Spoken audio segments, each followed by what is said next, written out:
सतमौला कवियों की चौपाल का आज परम सौभाग्य है जब ये एपिसोड 1.5-2 महीने बाद आपके पास पहुंचेगा, क्योंकि ऑलरेडी पाइपलाइन में हमारे एपिसोड काफ़ी पड़े रहते हैं, तो वो अगस्त मास आ जाएगा। हमारा साधारण सा व्यवहार और आपका हमारे पे बना हुआ अटूट विश्वास 15 अगस्त 2026 को 23 वर्ष पूर्ण कर रहा है। और इस अवसर पर ये हमारा परम सौभाग्य है, इसके साक्षी बनने जा रहे हैं दिल्ली पब्लिक लाइब्रेरी बोर्ड के चेयरमैन, जो संस्कृति मंत्रालय के अंतर्गत स्वायत्त संस्था है। तो सतमौला कवियों की चौपाल में आज आप हमारे मुख्य अतिथि हैं और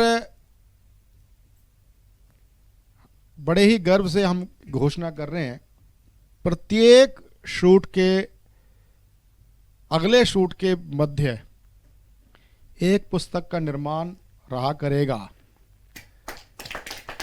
विषय आपको दे दिया जाएगा और उसका लोकार्पण जैसे हमने पिछले अप्रैल में दे दिया था, और आज पहली पुस्तक आ रही है प्रकृति प्रभा। क्योंकि आप टेलीविज़न पर प्रसारित हो गए, उसमें कहीं हमें कमी लगती थी कि आप पुस्तक के रूप में आपकी अमिट छवि लोगों तक पहुंचे आपकी रचनाओं के माध्यम से। तो वो भी हम आज से प्रारंभ कर रहे हैं।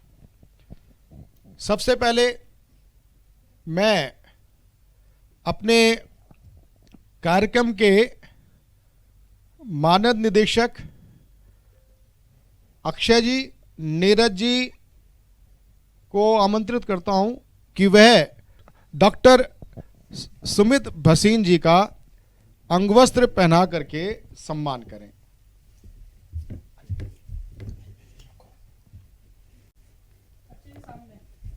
जस्ट सामने से।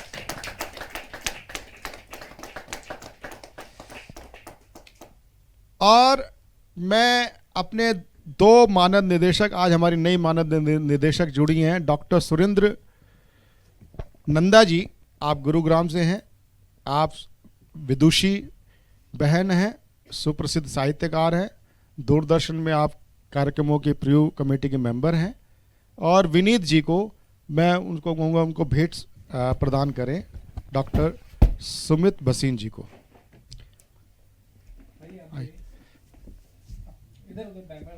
इधर जोरदार तालियों के साथ सतमौला कवियों की चौपाल श्री राजेश चेतन जी को, जो कि विश्वविख्यात ओज कवि हैं और प्रेरक वक्ता हैं। और आज सतमौला कवियों की चौपाल श्री रामधारी दिनकर स्मृति सम्मान प्रदान करती है। सुमित भसीन जी से आग्रह है, कृपया अपने कर कमलों से सम्मानित करें। जोरदार तालियों के साथ। अब मैं वो क्षण आ गया है कि जिसकी मैंने आज आपसे चर्चा की थी, पहला काव्य संकलन सतमौला कवियों की चौपाल का, वो अपने माननीय मुख्य अतिथि विशिष्ट अतिथि राजेश जी और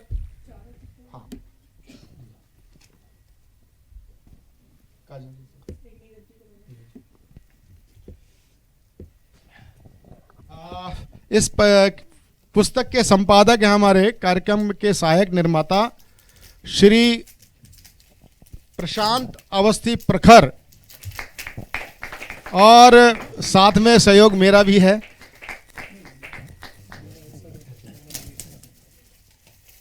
जोरदार तालियों के साथ। ऐसा है कि पुस्तक का पतली जरूर है, लेकिन हमने ठूस ठूस के कविताएं नहीं भरी हैं। महीने में जितनी आएंगी उतनी ही छपेगी। जोरदार तालियों के साथ। कैथल इकाई के संयोजक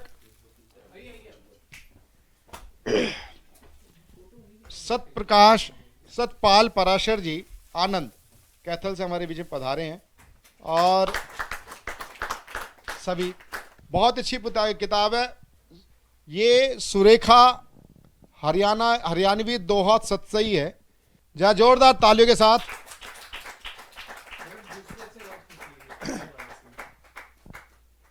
सतपाल पराशर जी आनंद जी को बहुत बहुत बधाई, और आगे भी आपकी कृति आती रहे। धन्यवाद। भावों की भागीरथी अभिनंदन गुप्ता जी की ये श्रेष्ठ कृति है।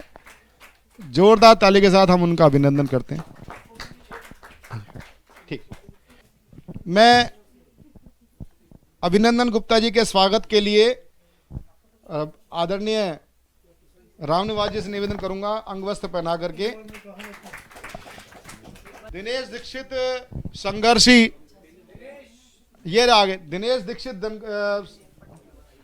दीक्षित संघर्षी चित्रकूट धाम से। जा जोरदार ताली के साथ। सतपाल पराशर आनंद जी कैथल से, आइए आप भी हमारे साहित्य परिषद कैथल से हैं।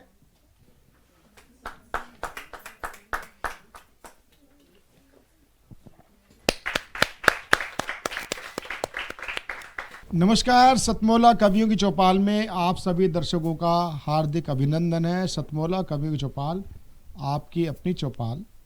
सतमोला कवियों की चौपाल 15 अगस्त 2026 को अपने 23 वर्ष पूर्ण कर रही है, और ये कार्यक्रम निर्बाध रूप से चलता रहेगा, क्योंकि इस कार्यक्रम का मूलतः सिद्धांत है सहभागिता। अनेक कार्यक्रम प्रारंभ होते हैं, अनेक संस्थाएं प्रारंभ होती हैं, अनेक पत्रिकाएं प्रारंभ होती हैं, लेकिन वो समय समय पर अपने प्राण त्याग देती हैं। उसका कारण क्या होता है कि या तो एकाधिकार होता है, अथवा संसाधनों की भी कमी हो सकती है, कई प्रकार होते हैं। लेकिन ये कार्यक्रम का हमने जो मूल इसकी जो नींव रखी वो रखी हमने सहभागिता। यही कारण है कि ये कार्यक्रम आज हम हैं, कल नहीं होंगे, तब भी ये कार्यक्रम रहेगा। और मात्र हम इसके स्थापना हमने की है, निमित्त मात्र हैं, कार्यक्रम ये चलता रहेगा। क्योंकि सहभागिता जब शब्द आ जाता है तो वो एक अधिकार के साथ जिम्मेदारी भी लेता हुआ नजर आता है। तो सतमोला कवि चौपाल 23 वर्ष का हुआ है, आगे 50 वर्ष का भी होगा। ये मुझे अपने संस्थान का, आप सभी दर्शकों का, जो हमें कवियों का, कवि समाज का जो विश्वास मिला है, उसके आधार पर कह रहा हूँ। आज हमारा बड़ा परम सौभाग्य है कि आज हमारे सतमोला कवि चौपाल के सेगमेंट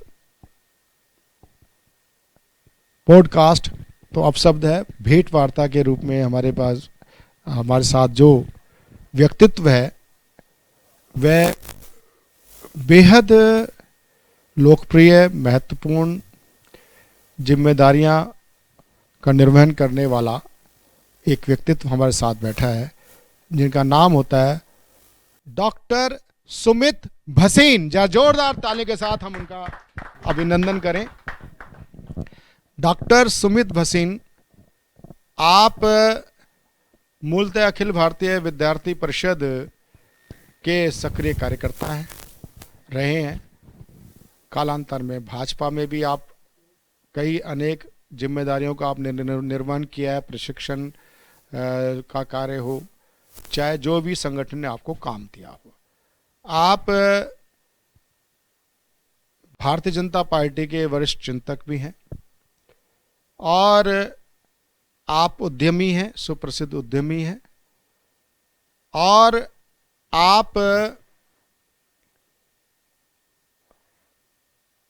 बात जहाँ साहित्य की होती है वही उद्यमी, जो कहते हैं ना कि उद्यमी भी जो हमारे भारत की एक रीढ़ होता है, आप इलेक्ट्रॉनिक गुड्स के महारथी हैं और आप रक्षा मंत्रालय में आप ड्रोन सप्लाई भी करते हैं। साथ ही देखिए, जहां आप इतनी जिम्मेदारियों का निर्वहन कर रहे हैं, आप वर्तमान में दिल्ली पब्लिक लाइब्रेरी बोर्ड के आप चेयरमैन हैं। ये संस्कृति मंत्रालय भारत सरकार के अंतर्गत एक स्वायत्त संस्था है और बचपन से मुझे ध्यान है कि एक बार मेरे बड़े भाई ने मुझे मार लगा दी थी। दिल्ली पब्लिक लाइब्रेरी बोर्ड की पहले बसें खड़ा हुआ करती थी कृष्णनगर में, लाजपत राय चौक पे खड़ी होती थी, मोबाइल बस होती थी, और सदस्य बनने के लिए मुश्किल से मुझे ख्याल से 5 या 10 रुपए होते थे। कार्ड बनता था, उसके लिए वो राशन कार्ड की कॉपी, उस टाइम वोटर आईडी कार्ड तो होता नहीं था, राशन कार्ड की कॉपी, तो मैं घर से बिना बताए राशन कार्ड ले गया था और भाई इस बात का जानकार नहीं था कि मैं राशन कार्ड लेके कैसे चला गया। मेरी मात्र आयु उस टाइम 13 या 14-15 वर्ष रही होगी। तो भाई इसमें बड़ा वो था, क्या बोलते हैं, जो सुरक्षात्मक ही इसका मिसयूज मतलब कोई ना कर ले। तो लेकिन जब बाद में पता चला, वो स्पेशल चेक करने गया कि कहाँ, तो पता चला हाँ भी यहाँ पर कार्ड बनवाया है।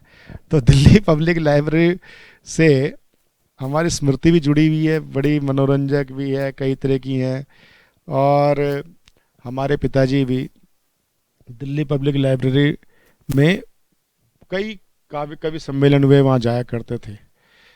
और जब डॉक्टर रामचंद्र गौड़ जब अध्यक्ष बने, तब मैं पहली बार चांदी चौक की दिल्ली पब्लिक लाइब्रेरी में गया था। देख के पता चला उसका अतीत सब कुछ, और इतना गौरवशाली उसका अतीत है। उसके आज अध्यक्ष आज हमारे बीच में उपस्थित हैं। मैं पुनः डॉक्टर सुमित भसीन जी का हार्दिक अभिनंदन करता हूं। जोरदार ताली के साथ हम उनका। डॉक्टर साहब कुछ आपसे बातें मन की करना चाहते हैं। कई बार अनेक आपसे अनौपचारिक चर्चाएं हुई हैं। दिल्ली पब्लिक लाइब्रेरी बोर्ड से आप जुड़े, तो दिल्ली पब्लिक लाइब्रेरी बोर्ड में पहले जो शब्द आ जाता है लाइब्रेरी, लाइब्रेरी का विगत में क्या महत्व रहा और आने वाले समय की तो बात की बात है, वर्तमान समय में लाइब्रेरी और पुस्तक का क्या महत्व है, इसमें मैं आपसे जानना चाहता हूं। सबसे पहले तो मैं आपको और आपके दर्शकों का अभिनंदन करता हूं कि आप भारत की संस्कृति को जागृत रखे हुए हैं, उसके लिए आपका अभिनंदन। आपका प्रश्न है कि दिल्ली पब्लिक लाइब्रेरी का अतीत क्या रहा, तो मुझे ये बता के बहुत हर्ष महसूस हो रहा है, खुशी महसूस हो रही है कि इस वर्ष 27 तारीख को हम 75 वर्ष पूर्ण करेंगे। अरे वाह। तो एक संस्था जो 1951 में आरंभ हुई, वो आज जिसका जीवन 75 वर्ष का जिसका इतिहास है, वो अपने आप में एक बहुत गौरवशाली पल होता है जी। लगभग 16 लाख के आसपास पुस्तकें हमारे पास हैं, बहुत सी रेयर पुस्तकें हैं। बहुत से रेयर पुस्तकों के साथ साथ 1952 से लेके आज तक के एक हिंदी और एक अंग्रेजी अखबार के सभी पेपर्स हमारे पास प्रिजर्व्ड हैं। हिंदुस्तान टाइम्स और नवभारत टाइम्स के सभी पेपर्स हमारे पास उपलब्ध हैं। भारत सरकार के जितने भी गैजेट्स निकले हैं, सभी गैजेट्स हमारे पास उस लाइब्रेरी में उपलब्ध हैं। आपने एक विषय कहा कि इसकी प्रासंगिकता क्या है, तो शायद जो लोग बहुत संपन्न लोग होते हैं ना जी, उनके पास बहुत सी सुविधाएं होती हैं। जो मध्यम, निम्न मध्यम वर्ग और निम्न श्रेणी के लोग होते हैं, उनके पास संसाधन भी कम होते हैं और दिल्ली जैसे शहर में घरों के अंदर स्पेस भी कंस्ट्रेंट्स हैं। ऐसे बहुत से बालक बालिकाएं, युवक युवतियां लाइब्रेरी के अंदर पढ़ने भी आते हैं और वहाँ रीडिंग रूम्स भी हैं, तो सुबह से लेकर शाम तक वहाँ बैठते हैं। एक और बहुत इम्पोर्टेंट चीज़ पिछले कुछ वर्षों से जिसका चलन हुआ है वो है कि पीएचडी में अब ज़्यादा लोग जा रहे हैं। तो पीएचडी में जब रिसर्च करना है तो आपको कहीं ना कहीं तो अध्ययन चाहिए, जर्नल्स भी चाहिए। हमारे पास कुछ जर्नल्स उपलब्ध हैं। हम शीघ्र एक डेडिकेटेड सेंटर जर्नल्स के लिए, जो बच्चे रिसर्च कर रहे हैं उनके लिए एक डेडिकेटेड स्पेस दिल्ली के अंदर कम से कम एक तो बनाएंगे। यहाँ पे केवल वही लोग जिनको रिसर्च करनी है, पीएचडी, जिनको जर्नल्स को रेफ़र करना है, वो वहाँ पर जाके जर्नल्स को रेफ़र कर सकें और उसकी रिसर्च कर सकें। इसके अलावा दिल्ली के अंदर 32 लाइब्रेरियाँ अभी हमारी कार्यरत हैं। 32 लाइब्रेरीज, 7 मोबाइल लाइब्रेरीज इसके अतिरिक्त हैं जी। ब्रेल लाइब्रेरी भी है, एक मोबाइल और एक ब्रेल लाइब्रेरी वैसे चलती है जी। हमारा प्रयास है कि हम आने वाले समय में दिल्ली के हर कोने, कोई अगर हम कहें कि अगर हम कैटेगरी वाइज बनाएं तो सबसे पहले हर दिल्ली के अंदर 7 लोकसभा में दिल्ली बटी हुई है। हर लोकसभा के अंदर एक डेडिकेटेड लाइब्रेरी, बड़ी लाइब्रेरी जरूर बन जाए। और दिल्ली के जितने भी विधायक हैं, हमने उनसे भी अनुरोध किया है, दिल्ली सरकार से भी अनुरोध किया है कि हमें हर असेंबली कॉन्स्टिट्यूंसी के अंदर एक जगह उपलब्ध कराई जाए, तो हम वहाँ पे भी रीडिंग रूम्स, लाइब्रेरी और सीनियर सिटीजन्स के लिए रिक्रिएशन और रीडिंग रूम खोलना चाहते हैं। इसका मैंडेट किताबें भी है, संस्कृति भी है। नाम लगता है दिल्ली पब्लिक लाइब्रेरी, तो लोगों को लगता है एक लाइब्रेरी है, किताबें हैं, किताबें इशू कराओ, किताबें ले जाओ। लेकिन जब मैंडेट आप देखते हो और थोड़ा उसको अध्ययन करते हो, तो भारत की संस्कृति सभ्यता की प्रिजर्व रहे, वो आगे हो, उसका प्रचार और प्रसार हो, वो भी इसका मैंडेट है। और आने वाले अगले 25 साल, 75 वर्ष का पड़ाव तो आप पहुंच रहे हो। उसके बाद जब ये अपनी शताब्दी वर्ष मनाए तो उस समय ये इस क्षेत्र का, एनसीआर का एक बहुत बड़ा रॉयल रोल मॉडल बन पाए। मैं जब लाइब्रेरी में अध्यक्ष नियुक्त होने के बाद गया तो मैंने देखा बहुत कुछ, बहुत अच्छा इतिहास है, बहुत किताबें हैं।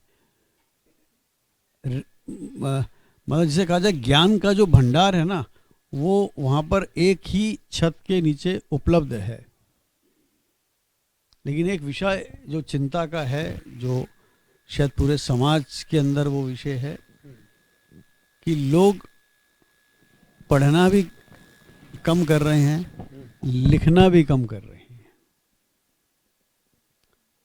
तो वो परंपरा वापस कैसे शुरू हो। तो मैं आपसे भी अनौपचारिक रूप से तो मैंने कहा ही है, और आज कार्यक्रम के माध्यम से भी मैं आपसे अनुरोध करूंगा कि आप भी काव्य के जरिए जैसे में हमें इस ओर भी प्रेरणा देनी चाहिए, प्रेरित करना चाहिए कि लोगों को किताबें कम से कम महीने में एक तो कोई किताब पढ़े।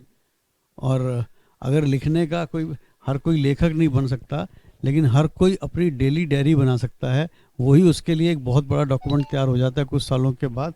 जब वो उसको पढ़ता है तो उसको लगता है कि मैंने क्या कहाँ गलती करी, और वो अब खुद ही अपने सारे की जो उसने निर्णय लिए हुए हैं उस पर जजमेंट पे आ सकता है। डॉक्टर साहब, मैं एक चीज पूछना चाह रहा था, प्रश्न सहज रूप से आ जाता है कि पहले कभी ताम्रपत्र थे और फिर पेड़ों के पत्ते पत्ते आए, फिर कागज आया, और अब नया संस्करण जो आ गया, ई बुक्स आ गया। क्या दिल्ली पब्लिक लाइब्रेरी बोर्ड की आगे कोई ऐसी योजना है कि Delhi public library board e books की भी लाइब्रेरी को मेंटेन करे? पिछले कुछ वर्षों में इसकी शुरुआत हुई है जी। काफ़ी बुक्स हमारी ई लाइब्रेरी जो है उसके अंदर हैं। हमने भी एक शुरुआत करी है। मैं उसमें अभी आपको समय तो नहीं बता सकता क्योंकि अभी बिल्कुल इनिशियल स्टेजेस पे शुरुआत हुआ है। सारी की सारी बुक्स को हम डिजिटाइज करना चाहते हैं। डिजिटाइज करने के बाद, डिजिटल फॉर्मेट में रखने के बाद, हम तो उसकी माइक्रो फिल्मिंग भी चाहते हैं कि हो जाए, ताकि वो कम से कम 1000 साल तक प्रिजर्व हो पाए। उसमें कुछ लोगों का कहना है कुछ लीगल इश्यूज हैं कि कॉपीराइट का इशू आएगा, वो इशू आएगा, तो हम लीगल एक्सपर्ट्स की राय ले रहे हैं। और मेरा ये भी मानना है कि क्योंकि हम किसी को बेच नहीं रहे, हम जो हमारे पास है अगर उसको हम डिजिटाइज करके अपने पास ही प्रिजर्व करके रख रहे हैं तो शायद नहीं होना चाहिए। लेकिन क्योंकि मैं उसका विशेषज्ञ नहीं हूँ, मैं कोई वो नहीं हूँ, तो जो भी इसके विशेषज्ञ हैं उनसे बातचीत करके हमारा एक है कि हम इसको डिजिटल लाइब्रेरी बनाएं और एक बहुत अच्छा आर्काइव्स हमारे बुक्स का, हमारे गैजेट्स का। मैंने जैसे कहा ना कि जो हमारे पास अखबारों के संस्करण पड़े, हार्ड कॉपीज पड़ी हैं, हम उसको डिजिटाइज करके अगर उसको डाल दें तो वो अपने आप में एक बहुत बड़ा है। नहीं तो और कुछ सालों के बाद वो पेपर फटने शुरू हो जाएंगे, पेपर के टुकड़े हो जाएंगे, चीथड़े हो जाएंगे, तो उसको प्रिजर्व तो करना पड़ेगा क्योंकि ये भी एक हमारी हेरिटेज है। तो उसमें हमने कदम उठाया है, लेकिन अभी वो प्रक्रिया चालू हुई है। डॉक्टर साहब, दिल्ली पब्लिक लाइब्रेरी बोर्ड की जो गतिविधियां मैंने देखता रहा हूँ, राजेश भाई भी कई कार्यक्रमों में गए हैं, उसकी जो दिल्ली पब्लिक लाइब्रेरी बोर्ड के नियमित कार्यक्रमों में संगोष्ठी, कवि सम्मेलन या काव्य गोष्ठी वगैरह और कुछ विषयों पे कुछ प्रतियोगिताएं भी आपकी होती होंगी, उसकी थोड़ी जानकारी देने की कृपा करें। जी, हमारे पास एक पूरा कैलेंडर है जी कि हम जो हमारे राष्ट्रीय पर्व हैं वो तो मनाते ही हैं। बाबा साहब भीमराव अम्बेडकर जी की जयंती हो गई, वीर सावरकर जी की जयंती हो गई, महात्मा गांधी जी की जयंती हो गई, स्वतंत्रता दिवस, गणतंत्र दिवस, हिंदी दिवस, इंटरनेशनल बुक डे, 23 जून को डॉक्टर श्यामा प्रसाद मुखर्जी का हम उसको बलिदान दिवस के रूप में मनाते हैं। इस तरह के कई चीज़ें हैं। स्वच्छता पखवाड़ा, हिंदी भाषा का हमारे वहाँ पे एक विभाग है जो हर 3 महीने में एक राजभाषा के नाम से जो हम मैगजीन निकालते हैं, निबंध भी कराते हैं, पोस्टर कंपटीशन भी होता है। अभी हम लोगों ने आरंभ किया है क्योंकि स्कूलों में छुट्टियां हुई हैं तो स्टोरी टेलिंग भी हो रही है। किसी आर्टिकल के ऊपर, किसी टॉपिक के ऊपर कोई आर्टिकल लिखना बच्चों को, वो भी हो रहा है। कोई बुक पढ़ना और उस बुक को पढ़ के उसका रिव्यू करना, इस तरह की सारी गतिविधियां नियमित रूप से होती रहती हैं। औसतन हर महीने ऐसी 1 या 2 गतिविधियां होती हैं। इसी वर्ष क्योंकि हमारे 75 वर्ष पूर्ण हो रहे हैं तो हमने पिछले हफ्ते ही कुछ लोगों को इस काम में लगाया है कि हम एक 27-28 अक्टूबर के आसपास ही 75वीं वर्षगांठ बनाते हुए अमृतकाल में हम एंटर कर रहे हैं। हम कोई एक ऐसा यूनिक कार्यक्रम करना चाहते हैं जो इसका एक ब्रांड बन जाए।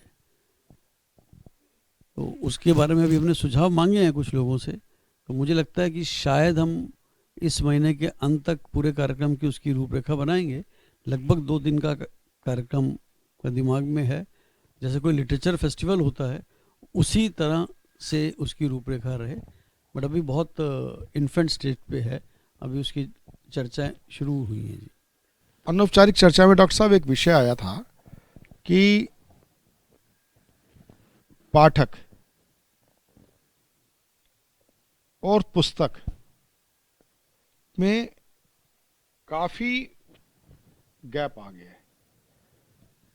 या तो कहें पुस्तक पढ़ने की रुचि समाप्त हो गई है, या वर्तमान समय में काफी समय से इलेक्ट्रॉनिक गैजेट्स का तो प्रयोग करते ही थे, ई बुक्स भी थी, अब उस पर आ गया एआई। और राजेश भाई से पिछले एक टीवी शो पे चर्चा हुई थी,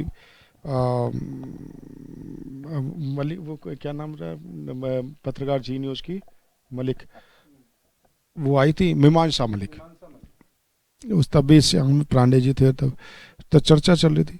तब आपने बीच में बताया था कि एक ये राजेश जी गए एक काव्य प्रतियोगिता में, एक बच्चे को इन्होंने प्रथम पुरस्कार के लिए चयनित कर लिया और पुरस्कार देने लगे। तो सभी तुम ये कैसे करते हो? उस बच्चे ने बड़े ईमानदारी से कहा कि ये मैंने एआई से के सहयोग से लिखी है।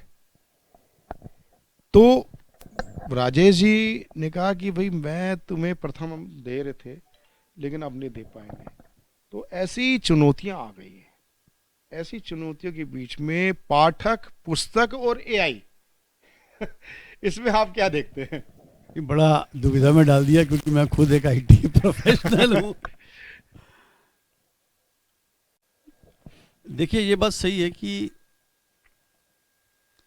एआई के सुखद उदाहरण भी हैं और दुष्परिणाम भी हैं। अभी आज जब हम ये बात कर रहे हैं तो मुझे लगता है आज आखिरी दिन है। अटलांटा में इस विषय पर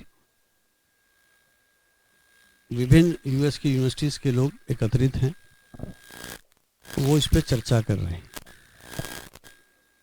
कोई भी चीज़ जब आती है उसके प्रॉस भी होते हैं, कॉन्स भी होते हैं, और बाद में धीरे धीरे व्यवस्था उन सब चीज़ों को ठीक करके ठीक से रास्ता बनाती है।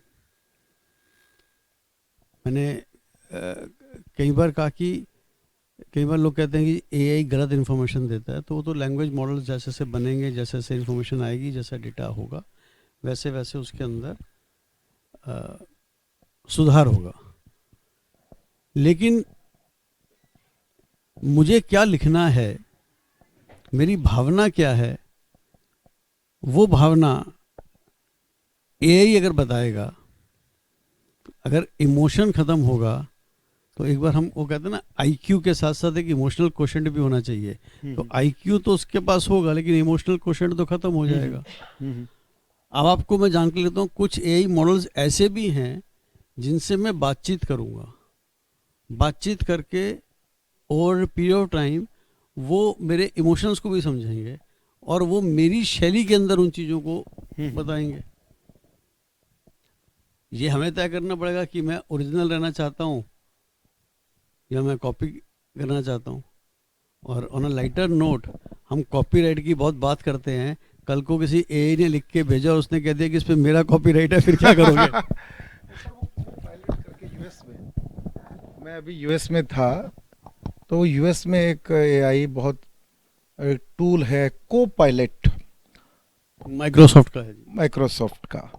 तो मैं जब पहुंचा तो उन्होंने कहा कि हमारे साथ राजेश चेतन जी हैं, भारत से आए हैं, आप इनसे बात करेंगे क्या? तो कोपायलट ने कहा यस, हम बात करना चाहेंगे। बात कराई, हिंदी में बात कर रहे थे और उसने मेरा पूरा साक्षात्कार ले लिया। और मजे की बात ये थी कि उस कोपायलट को मेरे बारे में सब सूचना ही थी। हाँ, देखिए, मैंने कहा लर्निंग लैंग्वेज मॉडल्स है। हाँ, हाँ, वो अगर जो चीज़ आप कीन करेंगे जी, वो उसी हिसाब से काम करेगा। हाँ। तो मतलब उसको मेरी कविताएं भी याद है। मुझे लगा कि मुझे तो अब कविता याद करने की जरूरत ही नहीं है, मैं को पायलट को कहूँगा मेरी कविता सुना तो सुनाने शुरू कर देगा वो मेरी कविता को। तो ये स्थिति है, मतलब AI एक बहुत बड़ी चुनौती है, पर वो उस चुनौती से बचा तो नहीं जा सकता निश्चित रूप से। मैं आज ही एक बात कहता कि हमारे पास ना 3 तरह के कम्युनिकेशन होते हैं जी। एक तो जो हम बोल रहे हैं जिसको हम वर्बल कम्युनिकेशन कहते हैं, जी जी एक हमारी बॉडी भी बोलती है, बिल्कुल बिल्कुल। और एक हमारा फेस भी बोलता है, जो फेशियल एक्सप्रेशन। वर्बल कम्युनिकेशन को तो शायद AI हैंडल कर लेगा, हाँ। बाकी चीज़ों को कैसे हैंडल करेगा, इसलिए घबराइए मत, AI कभी भी आपका रिप्लेसमेंट नहीं हो सकता। हाँ, बहुत सार्थक चर्चा रही डॉक्टर सुमित भसीन जी से। सुमित भसीन जी का एक परिचय मैं कराना भूल गया था, क्योंकि हम जिस पृष्ठभूमि से हैं वहाँ पर हम अपने साथ जो अपने जो जाति सूचक हम अपने नहीं लगाते, और आर्य कोई जाति नहीं।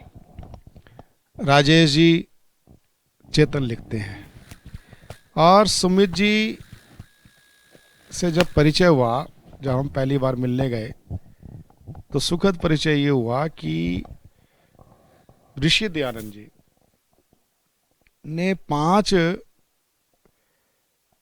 कार्यकर्ताओं को दीक्षित किया था, वेद प्रवक्ता बनाया, और उनको 5 लोगों को जो दीक्षित किया था उसमें से हम 3 परिवार के लोग मिल चुके हैं। अभी 2 परिवार अभी मिसिंग हैं।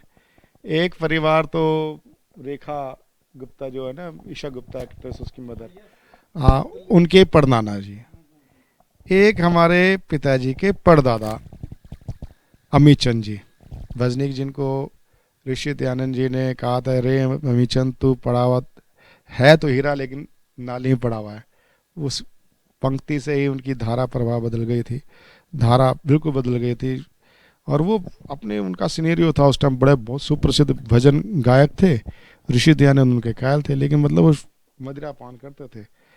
तो खैर वो एक अमीचंद जी थे, एक रेखा गुप्ता जी के यहाँ से, एक सुमित भसीन जी के नाना जी, नहीं, सॉरी मेरे पिताजी के दादाजी, पिताजी के दादा, यानी पड़ बाबा।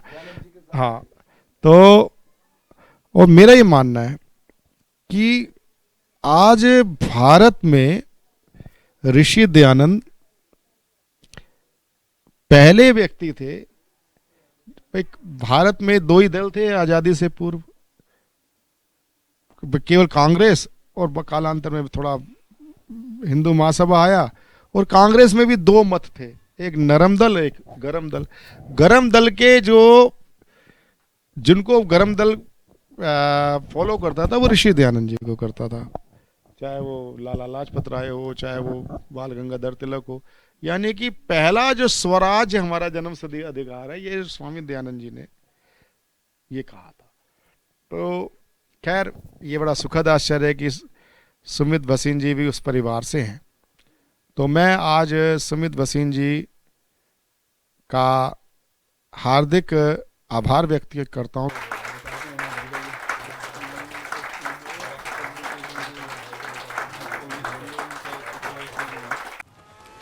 शिट। रोहन, अभी तक पढ़ाई शुरू नहीं की ना तुमने? बालकनी का ग्लास भी तुमने ही तोड़ा था ना? तुम्हारे पापा को बताऊंगी। मम्मा, मैंने ग्लास के साथ एक फ्लावर पॉट भी तोड़ा था।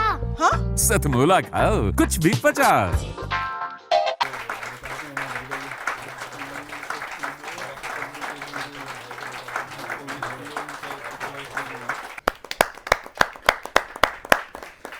अंतराल के बाद में एक बार फिर से स्वागत है आपके अपने मनपसंद कार्यक्रम, जिसका नाम होता है सतमोला कवियों की चौपाल। ये चौपाल लगभग पिछले 23 वर्षों से, आपको ये जानकर खुशी होगी, 900 के करीब एपिसोड इस चौपाल के आ चुके हैं। और इस प्लेटफॉर्म पर आकर के ऐसे कई चर्चित चेहरे हैं जिन्होंने आज कविता के क्षेत्र को दुनिया में एक नई पहचान दी है। आज आपके बीच में देश के विभिन्न क्षेत्रों से वह अनुभवी और सृजनशील रचनाकार मौजूद हैं, जिनकी रचना धर्मिता उनकी कविताओं के माध्यम से आपको सुनने और देखने को मिलेगी। आइए, किसी भी देश के निवासी की यह प्रथम मानसिकता होती है कि उसके देश, उसकी मातृभूमि का नाम जग में सुंदरतम तरीके से लिया जाए। जब आप जापान जाएंगे तो वहाँ विवेकानंद जी के माध्यम से आपको पता चलेगा देशभक्ति का उदाहरण। लेकिन जब आप भारत रहेंगे और भारत में जननी जन्मभूमिश्च स्वर्गादपि गरीयसी की भावना को साकार करते हुए यहाँ का प्रत्येक निवासी अपनी जन्मभूमि पर लोगों को गर्व करने के अवसर देता है। आज हमारे बीच में श्योपुर से एक ऐसे शायर जिनका नाम होता है डॉक्टर एम अशराफ अर्शी साहब, पेशे से बहुत ही उम्दा शायर हैं। उनकी गज़लों को गुनगुनाते हुए लोगों को देखा जा सकता है, लेकिन उन्होंने भी जब अपने कर्म क्षेत्र, अपने जो उनका जनपद है उस जनपद के गौरव को महसूस किया, तो वह भी जननी जन्मभूमिश्च स्वर्गादपि गरीयसी की भावना से अपने आप को नहीं बचा पाए। उन्होंने एक बहुत सुंदर सी पुस्तक निकाली है जिसका नाम होता है पर्यटन विकास की ओर अग्रसर श्योपुर। आइए जोरदार तालियों से उनका हम स्वागत करें।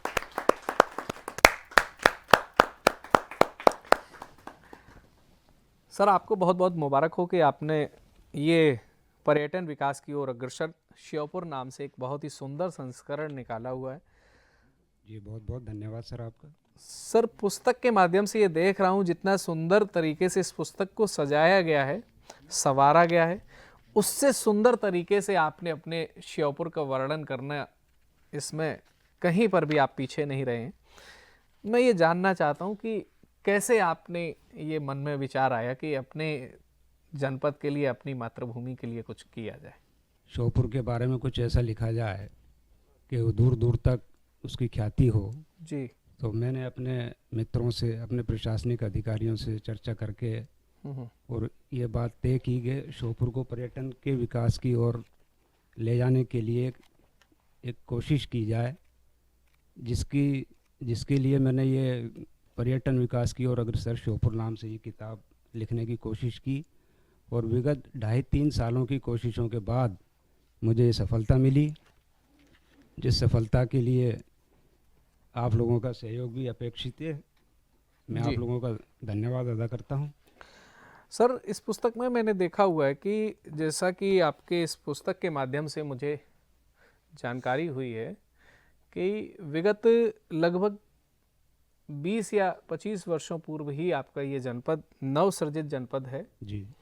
लेकिन फिर भी आज इस जनपद के जब आपके इस वर्णन को देखने का अवसर मिला तो इससे समझ में आता है कि आपका जनपद भले ही 20 या 25 या 30 वर्षों पूर्व ही सृजित हुआ है जी। लेकिन आज उसकी पहुंच अंतर्राष्ट्रीय स्तर पर है। ऐसा क्या है आपके जनपद में?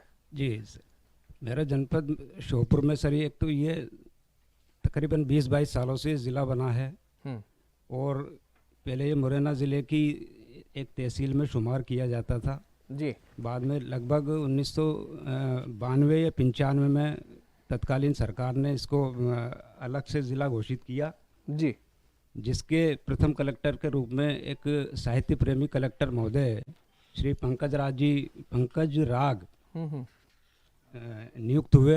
उन्होंने श्योपुर को शुरू से ही विकास की ऊंचाइयों की ओर ले जाने के लिए निरंतर प्रयास किए जी।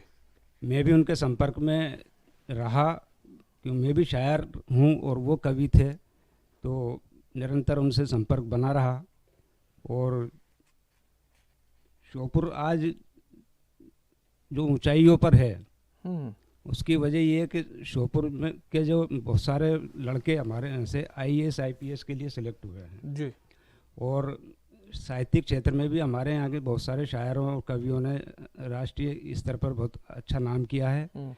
और इसी वजह से मैंने ये सोचा कि मेरा भी एक क्षणिक सा प्रयास ऐसा हो जाए जिससे श्योपुर का नाम, श्योपुर के बारे में लोग बाग और जाने।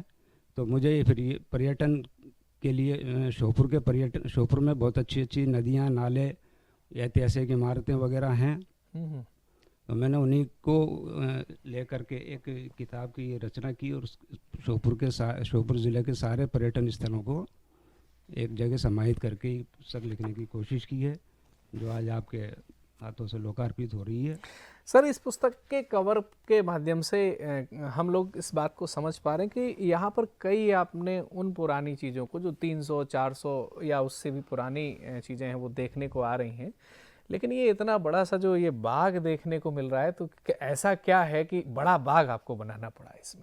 सर, एक तो इसमें सबसे अच्छी जानकारी देने वाली बात यह है कि अभी 1.5-2 साल पहले हमारे देश के यशस्वी प्रधानमंत्री माननीय नरेंद्र मोदी जी मेरे श्योपुर ज़िले में तशरीफ़ लाए जी, और बोत्सवानिया और दूसरे विदेशों से लाए हुए चीते हमारे कूनों के जंगल में छोड़े गए। तो उसमें माननीय प्रधानमंत्री महोदय स्वयं तशरीफ़ लाए थे और अपने हाथों से उन्होंने ये चीते छोड़े। आज श्योपुर में जहाँ चीता विहीन था, आज कम से कम मेरी जो जानकारी है उसके मुताबिक श्योपुर में कम से कम 15-20 चीते हैं जिनको देखने के लिए दूर दूर से पर्यटक आते हैं।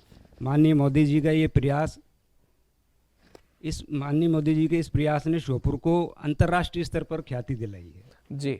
मैं तो साधुवाद देता हूँ और प्रशंसा करता हूँ माननीय मोदी जी की कि उन्होंने किसी ज़माने में एक छोटी सी तहसील रही, बाद में ज़िला घोषित हुई, श्योपुर ज़िले को अंतर्राष्ट्रीय स्तर पर लोकप्रिय करने में अपना अहम योगदान दिया। अच्छा, तो बिल्कुल आप धन्यवाद दीजिएगा, लेकिन मैं आपसे एक बात और ये जानना चाहता हूँ, कहीं ऐसा तो नहीं कि चीतों की दहाड़ ने और मोदी जी की उस यात्रा ने आपके अंदर ऐसा कुछ दीप जलाया कि नहीं अब तो कुछ करना चाहिए यार, बाहर से लोग आकर के कर रहे हैं, चीते आ रहे हैं वो कर रहे हैं, मोदी जी आ रहे हैं वो कर रहे हैं, तो मैं क्यों बैठा रहूं? नरेंद्र मोदी ये नाम ऐसा है जिस नाम को सुनते ही आदमी स्वतः स्फूर्त हो जाता है जी। तो जब मेरे सामने ये मंजर आया कि खुद माननीय प्रधानमंत्री नरेंद्र मोदी जी श्योपुर जैसी जगह पर तशरीफ ला रहे हैं, तो इससे मुझे और प्रेरणा मिली और जो ऐतिहासिक और दूसरे पर्यटन स्थल थे उनके साथ साथ मैंने माननीय प्रधानमंत्री महोदय के इस प्रयास को भी अपनी किताब में जगह देने की कोशिश की है। ये मेरा सौभाग्य है कि माननीय प्रधानमंत्री जी का फोटो और उनके द्वारा छोड़े गए चीतों का इसमें वर्णन है फोटो सहित। जी जी। तो जैसे आपके इस पुस्तिका के माध्यम से या आपकी बातों के माध्यम से ये झलक रहा है कि माननीय प्रधानमंत्री जी ने आपके श्योपुर में एक बहुत अच्छा प्रोजेक्ट शुरू किया है।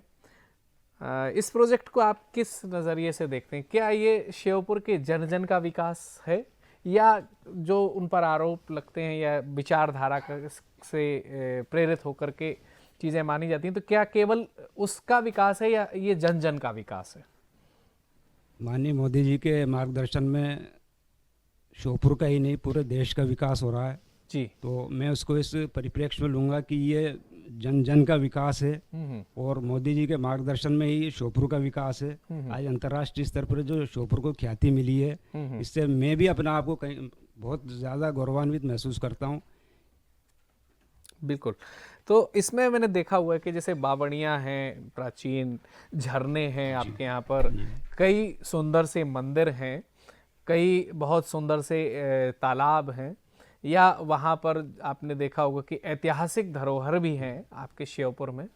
तो आप ये मानते हैं कि अगर प्रधानमंत्री जी के माध्यम से ये सुंदर सा प्रोजेक्ट आया तो इनको एक नया जीवन मिला है, इन स्थानों को एक पुनर्जीवित होने का अवसर मिला? बेशक मिला है। हमारे मध्य प्रदेश में भाजपा की सरकार पिछले 15-20 सालों से रही है और हमारे जो भी मुख्यमंत्री आए हैं, माननीय शिवराज सिंह जी, डॉक्टर मोहन यादव जी, उनके मार्गदर्शन में निरंतर श्योपुर विकास की ओर अग्रसर है। श्योपुर के प्रॉपर श्योपुर में ऐतिहासिक किले, उसकी तहसील विजयपुर में किले जी, पालपुर का किला जहाँ पे घड़ियाल अभ्यारण्य है, अच्छा, कराल तहसील है, कराल तहसील में आमेट का किला या आमेट की गढ़ी के नाम से एक जगह पुराने किले की स्थापत्य कला देखने को मिलती है। उस किले के बारे में ऐसी किंवदंती है, गांव के आसपास के लोग बताते हैं कि अगर उस किले में एक तोता रात भर के लिए छोड़ दिया जाए और अगर सुबह वो जीवित मिल जाता है तो वो बोलना सीख जाता है। क्या बात है। तो ये श्योपुर की ये खासियत है। इस तरह से जो है वहाँ की नदियाँ, वहाँ की बावड़ियाँ, नहरें, पुल वगैरह इतने अच्छे तरीके से बनाए गए हैं कि वो 100 साल 150 साल बीत जाने के बाद भी आज भी दर्शनीय हैं। मैं आपसे निवेदन करूंगा कि एक बार श्योपुर का भ्रमण करें और इन नदियों, नहरों, पुलों को देखें।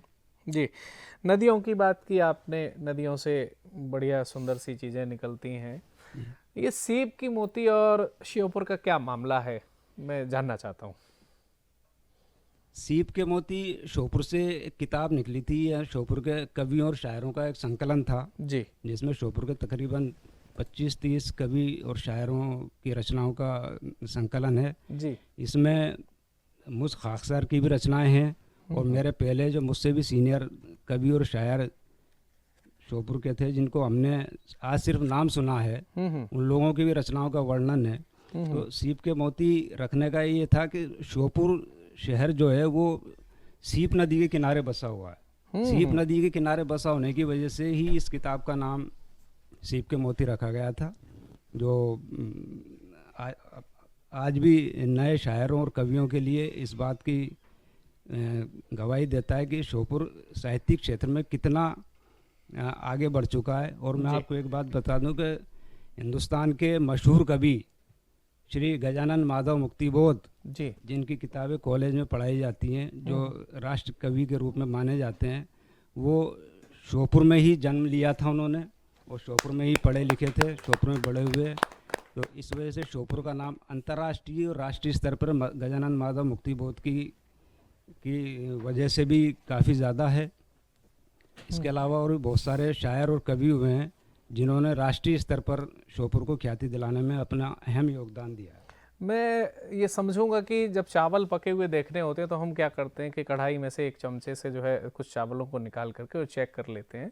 तो वो सीप के मोती से गजानन माधव मुक्तिबोध तो एक ऐसा नाम है जो किसी परिचय का मोहताज नहीं है। उनको लोग पढ़ करके विद्वान होने की कोशिश में लगे हुए हैं। लेकिन मैं चाहता हूँ कि उसी सीप के मोती से निकला हुआ एक मोती आज हमारे बीच में मौजूद है। उस मोती के कुछ अशार होने चाहिए ताकि लोगों तक उस साहित्य की खनक पहुँचे श्योपुर की, कि हाँ, श्योपुर के साहित्य में ये वज़न है, श्योपुर के साहित्य में ये अपनापन है। मैं चाहूँगा कि कुछ आपके भी अशार होने चाहिए। श्योपुर की जब बात चली है तो मैं आपकी बात का सम्मान करते हुए मैंने श्योपुर पे एक नज़्म कही थी जी। उस नज़्म को मैंने इस किताब में कोट किया है जी। शुरुआत में ज़रा, हाँ, मैं आपको देता हूँ तो मैं उसको आपको सुनाना चाह रहा हूँ। इसमें मेरे पूरे जज्बात, एक अपनी मातृभूमि के प्रति जो जज्बात हैं, वो मातृभूमि की गरिमा, नज़्म कुछ इस तरह से कहिए, समाप्त कीजिए। मतलब यूँ अर्ज़ किया है कि श्योपुर की गलियों सड़कों फ़ज़ाओं तुम्हें सलाम। श्योपुर की गलियों सड़कों फ़ज़ाओं तुम्हें सलाम, यारो ये माँ की तरह है माओ तुम्हें सलाम। क्या बात है, वाह वाह। श्योपुर की गलियों सड़कों फ़ज़ाओं तुम्हें सलाम, यारो ये माँ की तरह है माओ तुम्हें सलाम।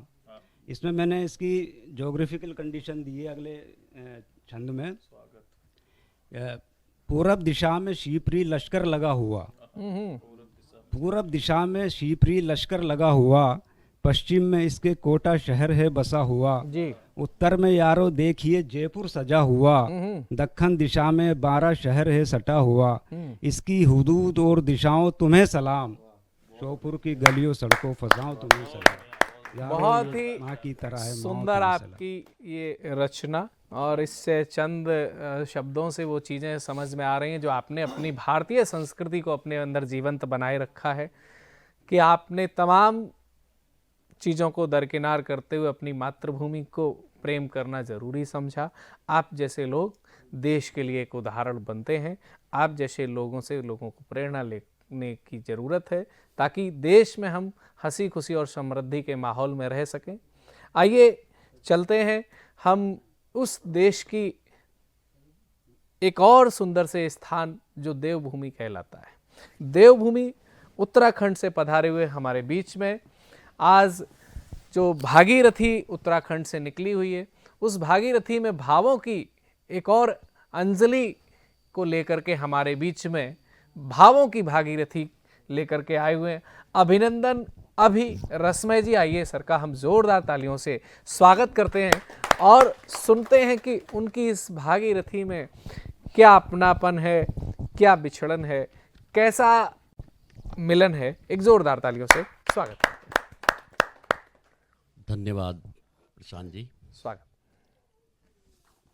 आज फिर से मैं सतमोला चौपाल कवियों की चौपाल में उपस्थित हूँ जी, अपनी रचना लेकर।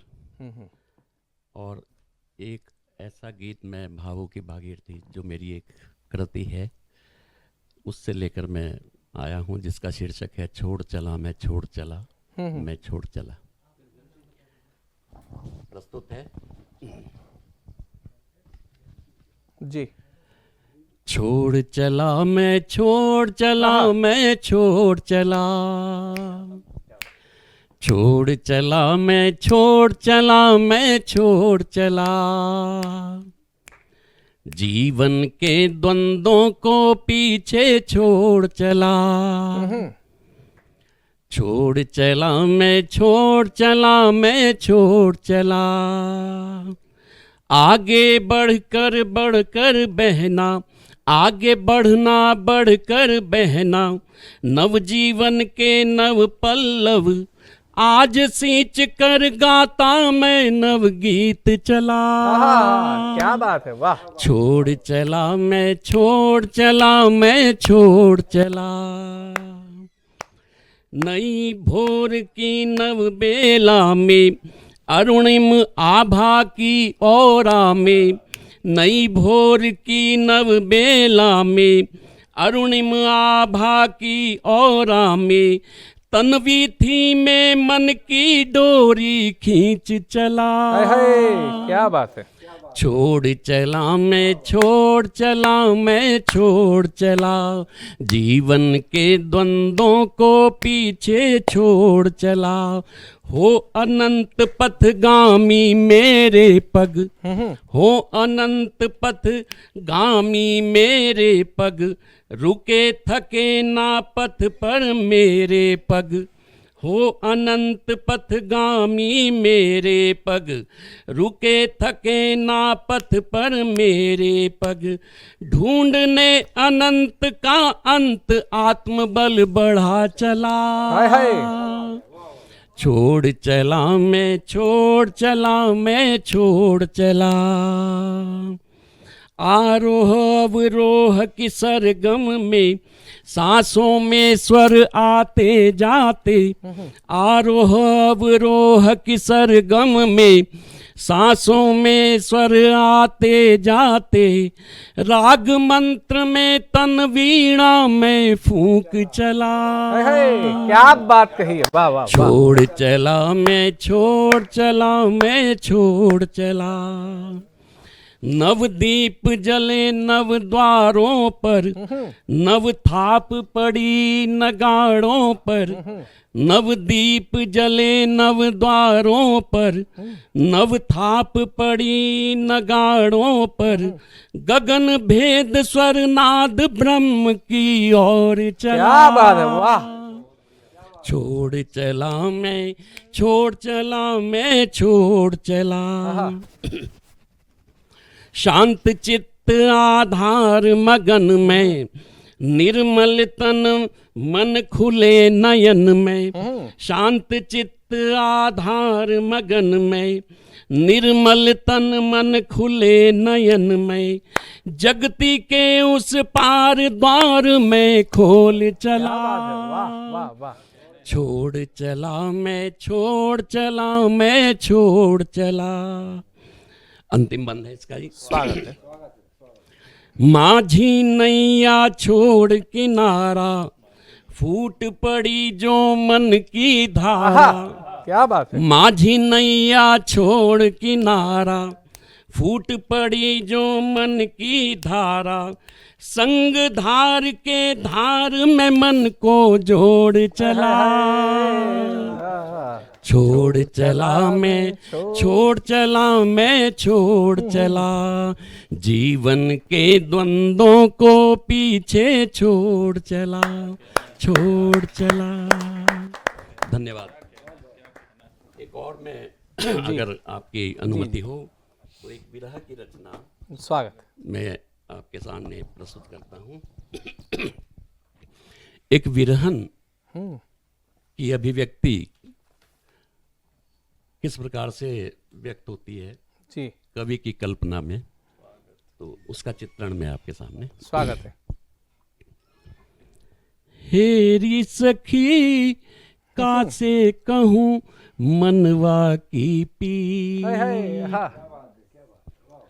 हेरी सखी कासे कहूँ मनवा की पीर, विकल मोरा जियरा मन हुआ अधीर रे, क्या बात है। विकल मोरा जियरा मन हुआ अधीर, हेरी सखी कासे कहूँ मनवा के पीर, अंगना ना खिले फूल मन माही चुभे शूल, हाय हाय।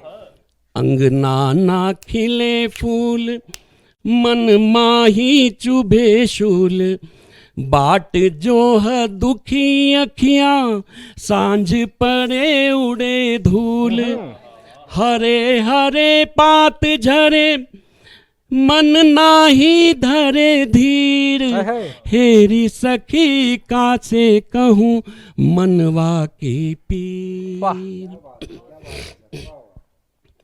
दुविधा में पड़ो मनवा कंत नहीं आय रहे, दुविधा में पड़ो मनवा कंत नहीं आय रहे, सौतन संग रैन दिवस मौज माँ बिताए रहे, सौतन संग रैन दिवस मौज माँ बिताए रहे, ढाढ़स बंधाए कौन मैं तो हूँ राझे की हीर, हेरी सखी कासे कहूँ मनवा के पीर, पीहू पीहू पपीहा रटे सूख गयो कंठरी, पीहू पीहू पपीहा रटे सूख गयो कंठरी, कोयल की कुहुक गई सावन गयो बीतरी, कोयल की कुहुक गई सावन गयो बीतरी, चमके बिजुरिया गरजे बदरवा, चमके बिजुरिया चमके बदरवा कले जा रहे चीर, हेरी सखी कासे कहूँ मनवा की पीर, विकल मोरा जियरा मन हुआ अधीरे, हेरी सखी कासे कहूँ मनवा की पीर। धन्यवाद।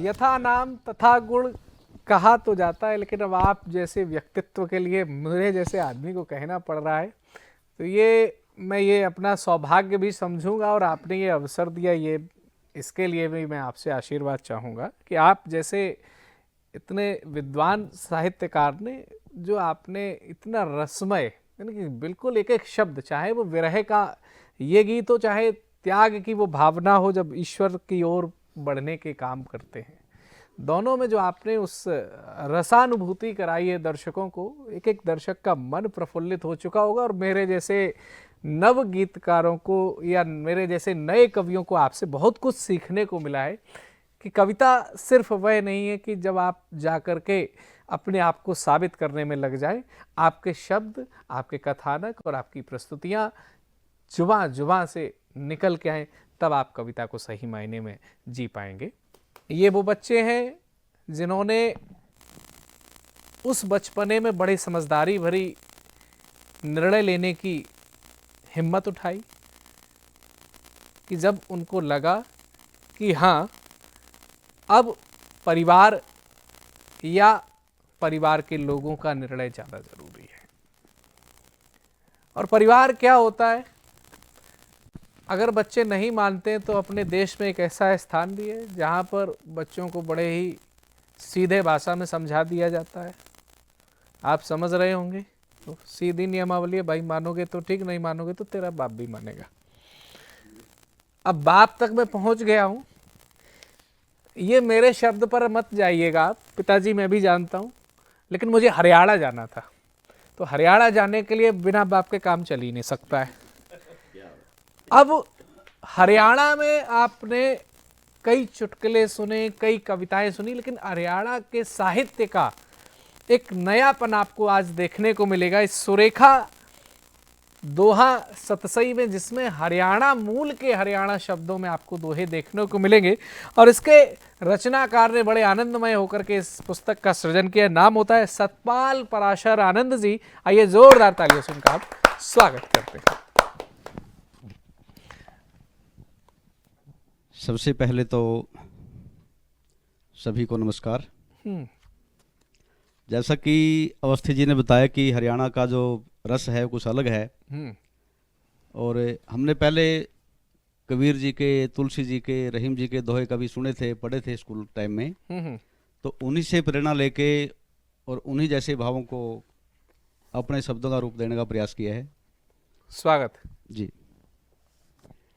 कम बोले ज्यादा सुने, समझदार इंसान, कम बोले ज्यादा सुने, समझदार इंसान, इस करके रब ने दिए एक जीभ दो कान रे आनंद, ये एक जीभ ये है हरियाणा आते ही संचालक को ठोक दिया कि ज्यादा सुनो। कौन जगत में अपना, कौन जगत में गैर, कौन जगत में अपना, कौन जगत में गैर, बोल करावे दोस्ती, वाह क्या बात है, बोल करावे बहुत सुंदर, रे बहुत सुंदर, बहुत सुंदर, बहुत शुक्रिया सर, बहुत बहुत शुक्रिया, बहुत सुंदर, धन्यवाद सर। बड़े बड़े योद्धा गए, गए बड़े सम्राट जी, बड़े बड़े योद्धा गए, गए बड़े सम्राट, तो मूली किस खेत की, काल बगावे काट रे आनंद, काल बगावे काट। बचे रहना भाई दर्शकों, हरियाणा है। अपनी तकदीर से जी, अपने से भाग, अपनी तकदीर से, अपने से भाग, कोयल कूके आंब पे, किकर बोले कागरे आनंद, किकर बोले काग, सुख थोड़े दुख से घने, साची से या बात, सुख थोड़े दुख से घने, साची से या बात, बस सूरज की बाट में कट जाए काली रात रे आनंद, कट जाए काली रात,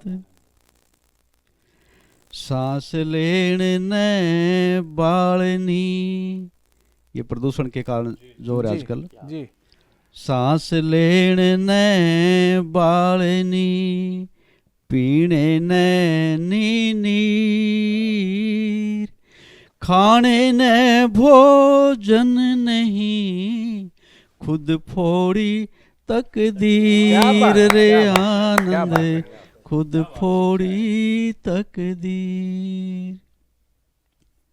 और एक और दोहा है जो प्रकृति का जो ह्रास हो रहा है आज के टाइम में जी। जंगल नदी पहाड़ से कुदरत के उपहार, जंगल नदी पहाड़ से कुदरत के उपहार, इनकी गैल्या ना करो बैरी सा व्यवहार रे आनंद, बैरी सा व्यवहार। टेढ़े मेढ़े रास्ते मंजिल ज्यादा दूर, टेढ़े मेढ़े रास्ते मंजिल ज्यादा दूर, पैरा में छाले पड़े क्यों कर पाटे पूर रे आनंद, क्यों कर पाटे पूर। और एक और दोहा देखिए जी। चंदा बिन के चांदनी, सूरज बिन के धूप, चंदा बिन के चांदनी, सूरज बिन के धूप, लज्जा बिन के नैन से, गुण बिन के से रूप रे आनंद, गुण बिन के से रूप। बहुत बहुत धन्यवाद। बहुत ही शानदार दोहे आपने सुने और आपने देखा कि अगर शब्द का शिल्पकार अच्छा हो और गले से रसकार अच्छा हो तो उस हरियाणवी बोली, जिस हरियाणवी बोली को अक्सर लोग ठेठ की बोली कहा करते हैं, लेकिन उस बोली ने लोगों को, देश के लोगों को एक ऐसा अवसर दिया कि जब देश के लोग उस बोली के लोगों के माध्यम से भरपूर हंसी खुशी का आनंद लेते हुए जीवन जी पा रहे हैं। आज आपने देखा कि एक आनंदमय तरीके से जब हमारे बीच में उस बोली में भी दोहों का संस्कृति और संस्कार के साथ में प्रस्तुतिकरण किया गया, तो एक नया ही अपनापन, एक नए हरियाणवी रूप को आज आपने इस दोहावली के माध्यम से देखा। ये है भाषा, ये है कवि, ये है रचनाकार। आप सभी दर्शकों को ये जो भेंट वार्ता आपको कैसी लगी? आप टीवी स्क्रीन पर चल रहे नंबर, स्क्रॉल पर चल रहे नंबर 9711182183 पर हमें अपनी राय के द्वारा बताएं कार्यक्रम कैसा रहा। आप वो भी लिख के भेजें व्हाट्सएप के द्वारा। और अन्य कोई विशिष्ट व्यक्ति जिसको आप हमारे टीवी शो पर बुलाना चाहते हो, विशेषकर वो साहित्यिक परिवेश का व्यक्ति हो, हम उससे बातचीत करेंगे, उनके विचार आपको प्रदान करेंगे। साथ ही यदि आप हमारे टीवी शो से जुड़ना चाहते हैं तो टीवी स्क्रॉल पर चल रहे नंबर 9711182183 पर आप हमें व्हाट्सएप के द्वारा संपर्क कर सकते हैं। टेलीग्राम भी यही है, आप कर सकते हैं। हमारी टीम आपसे तुरंत आपसे संपर्क करेगी। धन्यवाद। मिलते हैं अगले रविवार सतमोला कवियों की चौपाल में।